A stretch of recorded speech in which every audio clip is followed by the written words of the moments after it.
Assalamualaikum warahmatullahi wabarakatuh, anak-anak. Aduh, bentar. Anak-anak on cam dulu. Ibu absen dulu ya. Andi ada, Adil. Andri ada Andri. Ada Dion. Dela, oh Dela tadi ibunya nelpon, katanya Dela sedang sakit. Jadi teman-teman kita doakan Dela yang sedang sakit ini segera diangkat penyakitnya sehingga bisa mengikuti pembelajaran dengan keadaan yang sehat. Lalu Rian, ada Rian. Ari, Vira, Vika, Vera, Sidan. Ya udah. Baik, kecuali Dela, berarti kelas ini semuanya hadir ya. Baik, sebelum pembelajaran dimulai, mari kita berdoa terlebih dahulu. Silahkan KM dipimpin.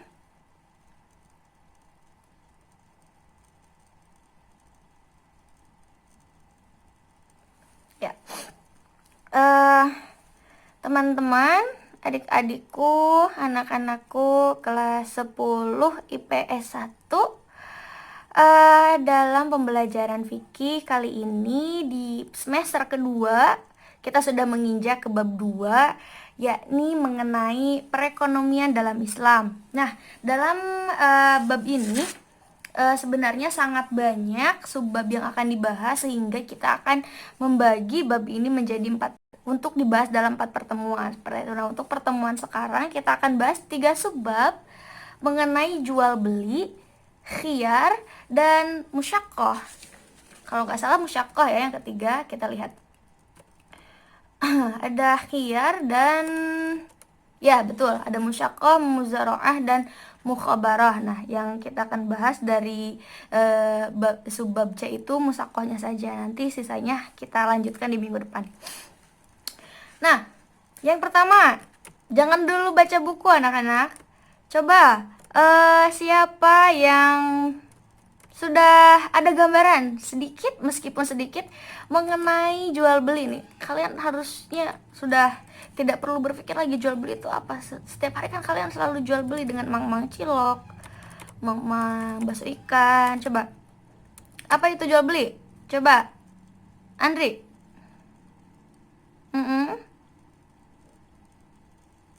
Ya, menukar barang dengan uang, ya seperti itu. Ya betul. Ada lagi. Ini ibu tidak akan menyalahkan jawaban kalian. Semuanya akan ibu anggap betul karena kalian juga sudah memiliki bayangan seperti apa itu jual beli. Coba, Vera. Nah, berarti ini sudah belajar dulu ya Vera tadi malam apa barusan baca? Nah, baik anak-anak, silahkan dibuka bukunya halaman 108.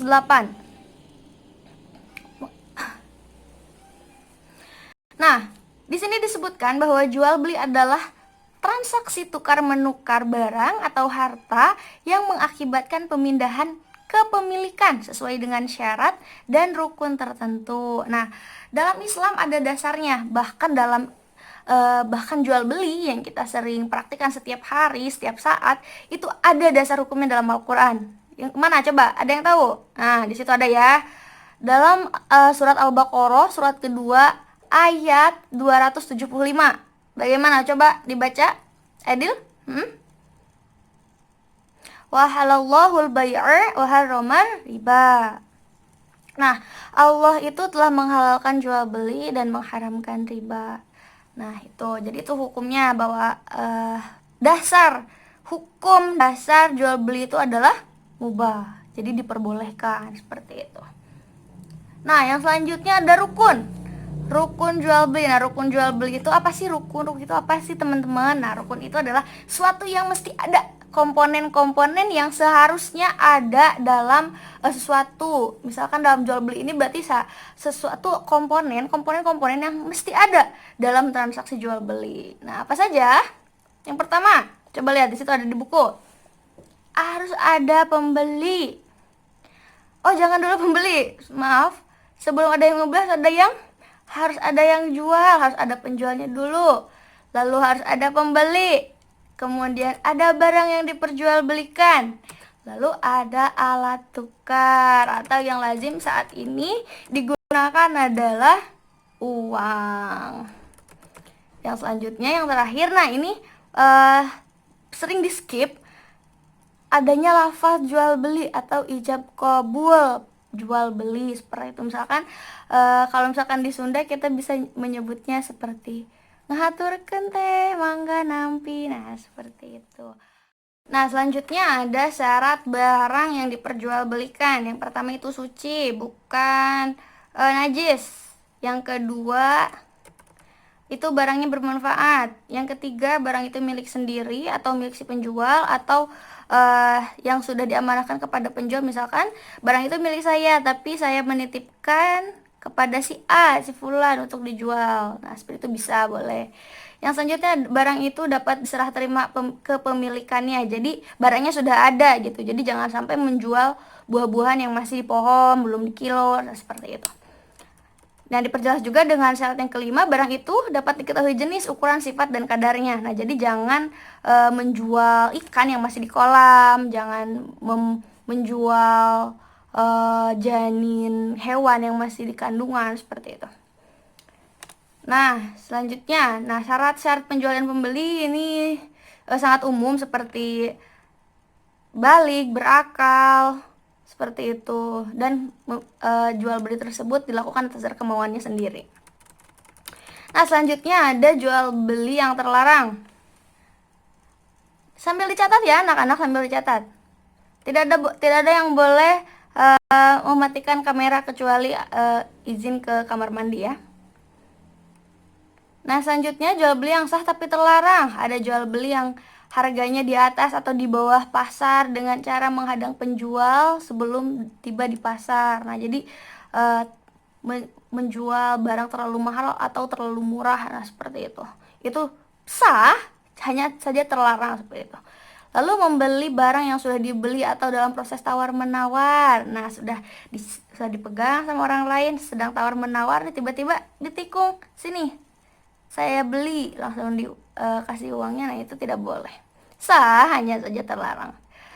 Selanjutnya ada jual beli barang yang ditimbun supaya dapat dijual dengan harga mahal di kemudian hari pada masyarakat yang membutuhkan saat itu. Nah, yang menimbun masker ketika pandemi, nah seperti itu tidak boleh. Lalu menjual beli untuk alat maksiat, nah itu tidak boleh. Lalu menjual barang dengan cara menipu, jual beli yang mengandung riba, nah itu sah, hanya saja dilarang, seperti itu. Nah, ada yang terlarang dan tidak sah. 1. Jual sperma binatang, itu tidak boleh.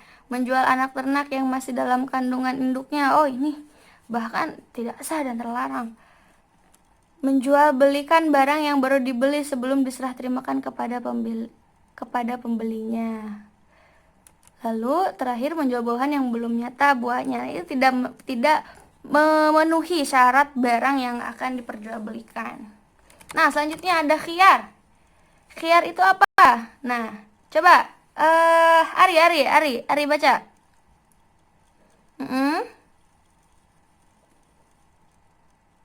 Nah, betul. Khiyar itu jadi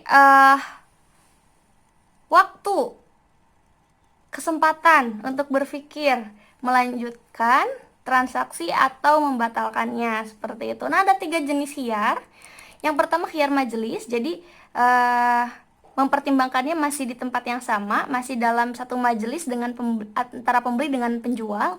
Yang kedua ada khiyar syarat, yaitu khiyar yang dijadikan syarat waktu akad jual beli. Jadi ada syaratnya, misalkan nanti kalau misalkan barangnya ada cacat, boleh ya gitu.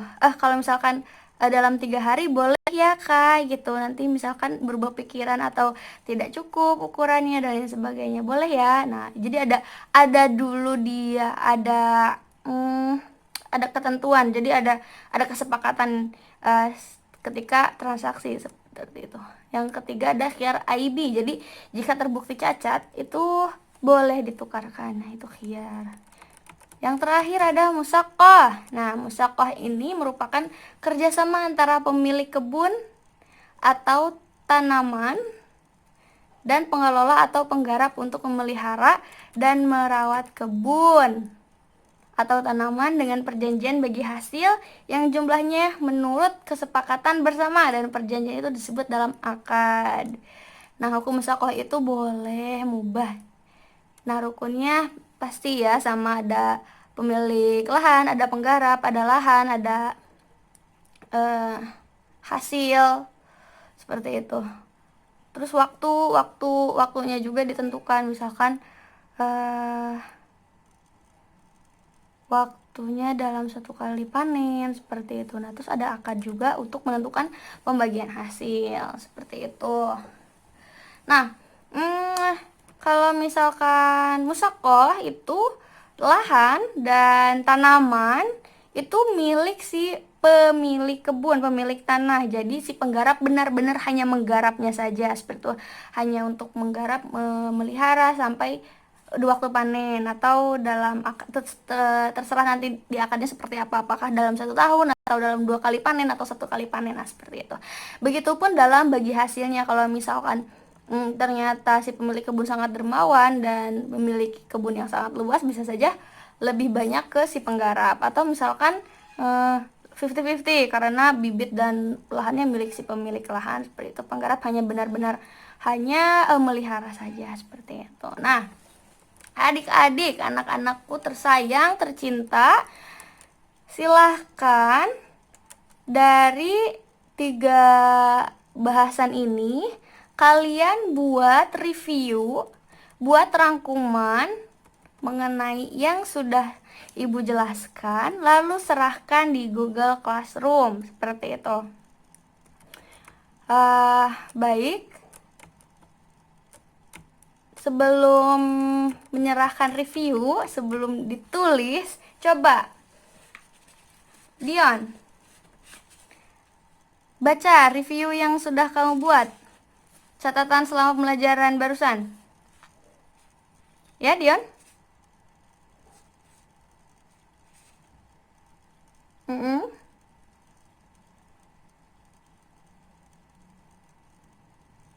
Ya, sangat singkat, padat, dan jelas ya, Dion. Mudah-mudahan bisa membantu meningkatkan pemahaman mengenai muamalah di bab ini. Kemudian Ari, coba baca review pembelajaran hari ini.